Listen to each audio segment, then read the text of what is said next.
introduit une nouvelle ère, une nouvelle ère de ceux qui allaient suivre le Seigneur, pas basée sur leurs œuvres, mais basée sur la compassion de Dieu, basée sur des performances que Jésus a fait pour nous.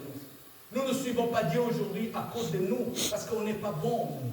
Mais Jésus a été bon envers le Père. Il a été obéissant jusqu'au moindre goutte. La Bible dit qu'il est né d'une vierge, il n'a jamais péché en 33 ans d'existence. La Bible dit qu'il est le seul qui peut élever notre esprit au même degré que lui pour présenter au Père. Alléluia.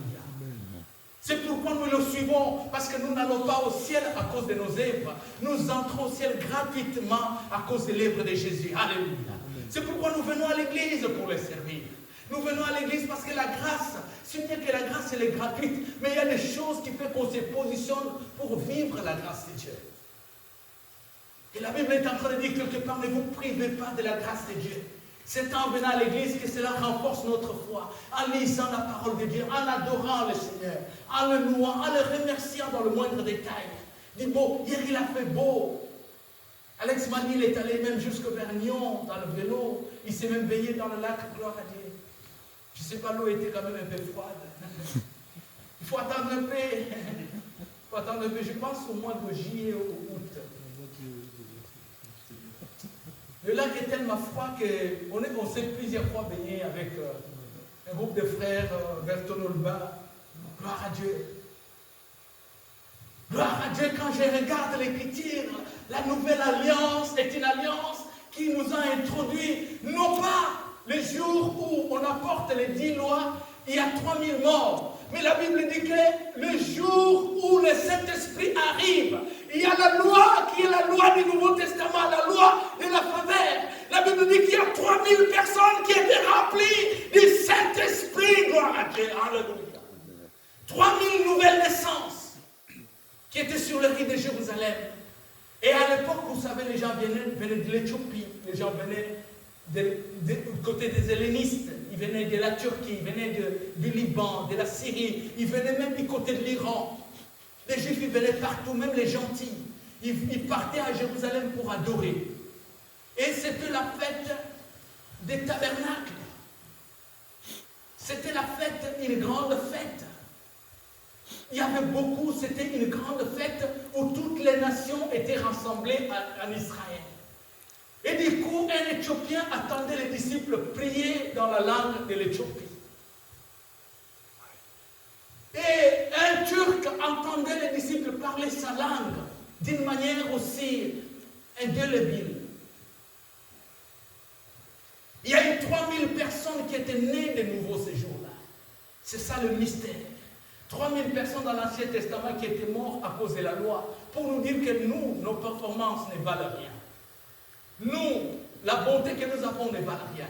Mais la bonté que nous avons, nous la voyons en Jésus. La Bible dit que nous tous regardons en Jésus-Christ. Lorsqu'on le regarde, nous sommes changés de gloire à gloire. Il y a une connaissance qui s'imprègne en nous. Alléluia. Il y a une connaissance qui s'imprègne en nous. Nous sommes changés de gloire en gloire. De gloire en gloire, comment, pasteur? Parce que la Bible, regarde ce que le monde dit. Je suis à bout de force.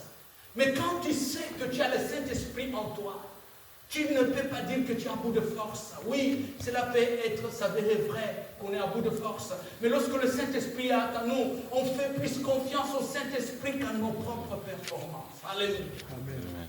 Je ne sais pas, pasteur, où est-ce que je vais trouver ce travail. La Bible dit qu'à chaque fois que nous prions dans le Saint-Esprit, il nous annonce les choses, il nous montre les chemins. Il nous montre comment vivre. Il nous montre, va à gauche, va à droite, où trouver ton travail. Vous savez, aujourd'hui, vous êtes là, il y a le jeune Bertrand, il y a Alex. Vous savez, le Seigneur m'a amené à travailler dans cet endroit où je vous ai croisé. Alors j'ai demandé au Seigneur, Seigneur, emmène-moi, donne-moi, il travaille même dans une banque, j'aimerais gagner de l'argent. Mais j'aimerais gagner de l'argent. Mais le Saint-Esprit avait d'autres buts, avec d'autres ambitions. Et je me mets à prier dans le Saint-Esprit. C'est ça l'une des facultés que le Seigneur nous donne. Vous savez, c'est comme on m'amène au Portugal dans un camp ou au Chypre. Excusez-moi. J'arrive quelque part dans le camp de vacances, à Talasso ou quelque part. La piscine, elle est colorée en couleur verte ou en jaune, de l'eau de la piscine. C'est vraiment des couleurs qu'on a mis dans l'eau. Et on me dit de me jeter dans l'eau, il fait beau. Et du coup, nous tous nous jetons dans cette piscine. Quel sera le réflexe de ce qui prouve qu'on s'est jeté dans la piscine où il y a l'eau est colorée? C'est que s'il y a vraiment de la couleur qu'on a mis dans l'eau, ben, sur ma peau ou sur mon maillot de bain, et je serai coloré. Et l'une des choses qui fait que nous avons Dieu dans notre vie, nous avons le Saint-Esprit, c'est qu'il y a des signes extérieurs qui prouvent qu'on a le Saint-Esprit sur le parler en langue. La prière du Saint-Esprit est la clé pour vaincre les difficultés. Pasteur, j'arrive pas à comprendre. La vie, vous ne la comprendrez jamais, elle est trop grande pour assimiler la vie. La vie est trop grande pour assimiler même les notions, les circonstances sont beaucoup plus compliquées. Mais le Seigneur nous a donné son esprit, où vous pouvez prier pendant 1 heure avant de prier, de demander la volonté, de demander la direction de Dieu. La Bible dit que dans 1 Corinthiens chapitre 13, si vous lisez tous les chapitres, la Bible dit que celui qui prie en langue, il s'édifie lui-même, il se développe lui-même. Il ne parle pas aux hommes, mais il parle à Dieu. Lorsque j'étais à la maison, chez moi au Chablais, même pas, j'étais dans un petit coin quelque part, je priais le Seigneur. Lorsque vous priez en langue, le Seigneur est en train, il va préparer un chemin pour vous. Votre vie va avoir des choses que vous n'auriez jamais recevoir dans la vie humaine normale.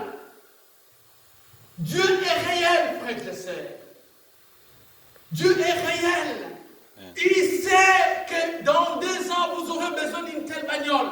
Il sait que dans 3 ans, vous aurez besoin d'une telle rencontre. Et le Saint-Esprit, lorsque vous êtes né de nouveau, vous priez dans le Saint-Esprit, il vous amène. La Bible dit qu'il dirigera nos pas. Alléluia. Amen. Le Saint-Esprit est plus que même le parler en langue. Il est plus que la prophétie. Il est plus que venir à l'église. J'aimerais bien vous parler le dimanche prochain de ces facultés que le Saint-Esprit nous donne, des signes extérieurs qui prouvent que Jésus, lorsqu'il avait dit aux disciples, il dit, je ne vous quitte pas, je reviendrai en vous et je serai avec vous jusqu'à la fin du monde. Alléluia. Au moment où je vous parle ici, sur cette rue, sur la rue Voltaire, numéro 29, numéro 27 plutôt, à 1201, Genève, à côté de la gare de Cornavant, il y a le Saint-Esprit, Jésus lui-même est avec nous. Et Jésus s'est réparti dans des milliards de personnes pour communiquer ce dont ils ont besoin, pour leur ouvrir les portes dont ils ont besoin, pour leur faire du bien lorsqu'ils en ont besoin, pour les consoler lorsqu'ils en ont besoin. Est-ce que vous comprenez cela? Alléluia. Amen. Jésus est tellement merveilleux, mystérieux. Et il dit aux disciples, il dit, je ne vous laisserai pas vide. Je ne vous laisserai pas vide. Et vous ne serez pas des orphelins. Je viendrai en vous. Et j'habiterai en vous. Et quelque part, Paul est en train de dire, il dit, le plan de Dieu, à vrai dire, a toujours été d'habiter parmi les hommes. Et quelque part, il est en train de dire dans notre corps, il dit, ne savez-vous pas que votre corps est le temple du Saint-Esprit? Alléluia. Le Saint-Esprit habite en nous. Nous pouvons prier dans le Saint-Esprit pour demander, Seigneur, il y a tel ou tel péché. Et je me mets à prier pendant 1 heure dans le Saint-Esprit. Je commence à recevoir des capacités qu'auparavant, j'en avais pas. Je commence à avoir certaines cryptes de compréhension qu'au départ, je n'arrivais pas à assimiler certaines notions de la vie. La différence, retenez, il y a la première, l'alliance d'Horeb et l'alliance de Golgotha. À Horeb, il y a eu 3000 personnes qui sont mortes parce que c'était la loi. Les gens devaient faire des choses. Dans certaines religions aujourd'hui, on tue les gens parce qu'ils ne pratiquent pas les religions. On met des trucs bizarres. Une fois, j'étais à Paris, ils ont dynamité plusieurs personnes au Bataclan, des gamins qui faisaient des chants, qui faisaient la musique. Certains ont ramené même leur famille. Sous prétexte de vouloir faire la volonté. Non, Dieu ne peut pas faire des choses pareilles. Dans l'Ancien Testament, les gens vivaient par la loi. Aujourd'hui, nous vivons basés sur l'amour de Dieu. Et quand tu es en face des difficultés, Crois à l'amour qu'il avait déposé en Jésus. L'autre fois, j'étais en train de dire, lorsqu'on était au Warwick, de la même façon que Dieu a aimé Jésus, il m'aime de la même façon, pas plus, pas moins, à toute égalité. Il pouvait donner Jésus la victoire. C'est pourquoi Paul est en train de dire, si vous êtes en Jésus, vous êtes la nouvelle création. Et si l'esprit de celui qui l'a ressuscité d'entre les morts habite en vous, il donnera vie à toute forme de défis qui se présenteront devant nous. Alléluia. L'une des choses qui fait que nous suivions Dieu, parce que Dieu nous donnera toujours la victoire sur les circonstances. Mais cela nécessite d'écouter les enseignements, de venir à l'église pour apprendre, pour mener la vie. Parce que nous avons l'énergie pour triompher. Nous avons l'énergie, nous avons assez de force pour y arriver, pour y parvenir. Nous avons assez de force pour faire la volonté de Dieu. Et la Bible dit que plus les péchés vont abonder sur la terre, plus la grâce de Dieu va être immense dans notre vie pour faire la volonté de Dieu. Alléluia. Je poursuivrai la prédication sur le Saint-Esprit prochainement. Alléluia. Vous allez voir que même si le dimanche prochain je parlerai encore du même message de Pentecôte. Le Pentecôte a été tellement bénéfique dans notre vie que après avoir été baptisé du Saint-Esprit, l'apôtre Paul servait le Seigneur. Il était même à César, il était même chez lui, pendant qu'il était chez lui, et il était, je crois, à Césarée, en lisant la Bible, dans Actes des Apôtres, chapitre 9 et 10. Et la Bible dit que l'ange lui a montré les quadrupèdes pour dire mange. C'était des crocodiles. Les Juifs ne mangent pas les crocodiles, ils ne mangent pas des animaux bizarres. Et le Seigneur lui dit non, tu y manges. Et Pierre dit Seigneur, je suis juif, je ne peux pas manger ça. Je ne peux pas manger ce genre d'aliments.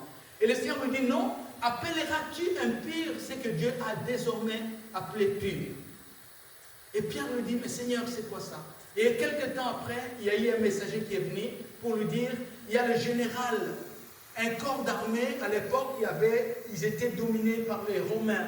Il y avait un Romain qui vivait dans la Judée, qui s'appelait Corneille, qui était quelqu'un qui était romain, un militaire, un chef de cohorte.